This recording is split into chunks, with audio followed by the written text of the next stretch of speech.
Marami po akong kaibigan, mga malalapit sa akin na mga homosexuals at mahal na mahal ko po sila.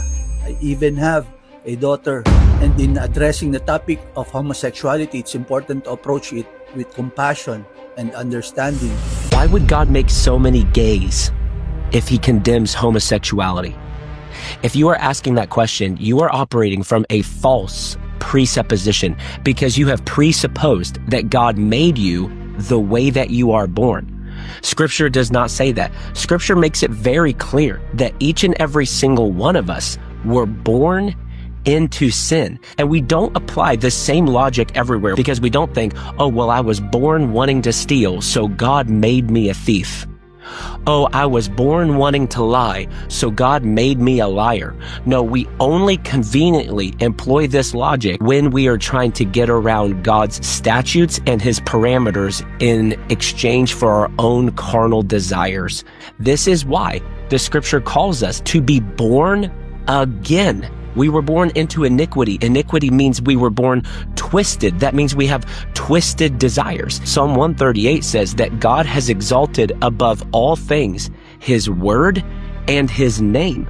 That means he holds his word higher than he holds you. He has exalted his word above what you think. He will honor his word before he honors my preferences. Now, oftentimes when I start preaching this way, people want to say, oh, Keenan, you're so homophobic. To say that I have homophobia would imply that I have a phobia of homosexuals. I don't have a fear of homosexuals. I have a fear for homosexuals. The good news is this: the same way God will forgive heterosexual sin if you will really repent, he will forgive homosexual sin if you will truly repent. And the word repent doesn't just mean to change your mind. It means to change your behavior, to abandon your old way of life and say, God, I know that you have what's best for me. Marami po akong kaibigan, mga malalapit sa akin na mga homosexuals at mahal na mahal ko po sila. I even have a daughter that committed a sin as a bisexual. I would like to believe na she repented and chose to walk to the path of the Lord.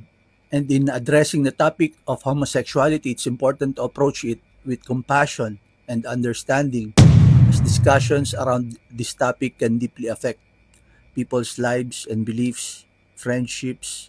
But the Bible contains several passages that are often cited in discussion about homosexuality. Sabi nga, marami sa ating mga kapatid sinasabi, ginawa ako ng Diyos na ganito. And yes, that is a false presupposition.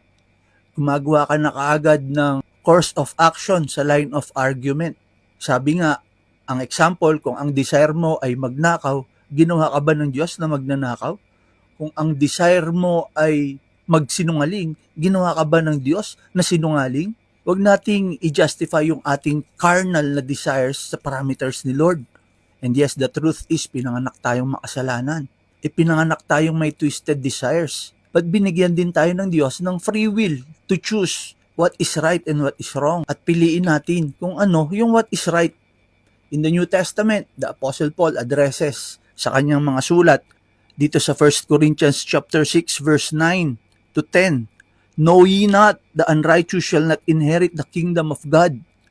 Do not be deceived, neither fornicators, nor idolaters, nor adulterers, nor homosexuals, nor sodomites, nor thieves, nor covetous, nor drunkards, nor revilers, nor extortioners will inherit the kingdom of God. Napaka-importante, kapatid, na maintindihan natin that these scriptures in context and reflect on the overall messages of the Bible, which is one of love, grace, and redemption.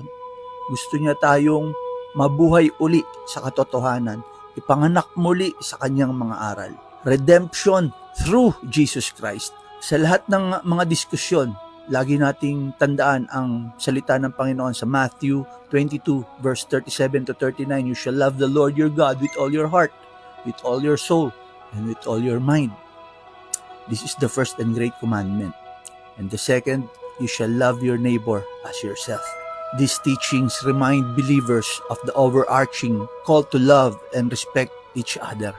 Magrespetuhan tayo sa isa't isa, which is central to the life and teachings of Jesus.